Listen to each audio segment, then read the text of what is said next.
Aboo jabe bagaan jega bagaan inshallah. Assalamu alaikum warahmatullahi wabarakatuh.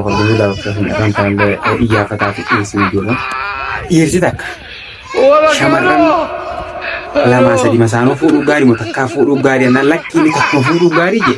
Wanje inshallah nufi. Turan se ya kata bagana gan ana musin jali inshallah. Me wangarte irto ko shamarran takku fudu takit makabal jabi futu to jala te inshallah dawatu kanyana. Turan se asna khairu khatif heddu sagala ko mekin barbada. Assalamu alaikum warahmatullahi wabarakatuh. Duga irti takka shamarran akkuma takkitti maqabdii deeffachuu gaarii malee masaanuu itti hata kaa'uun dandeenye lama asii fuudhuun sirrii miti. Akkasuma maaliif jennaan maaliif sirrii miti jechuun keefan qabu.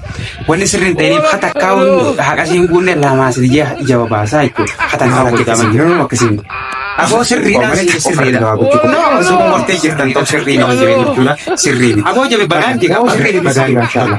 Akkasii obboleeyyan kiyya. Aboo akkasii takkitti qaba jaan kachuudhaa jechuudha. Fuudhu qabna malee tokko fardaa bultaa. Ibakkaa jala salaamu alaikum. Adda masaanuun jiraati akkasii an deeme sirraa himaa.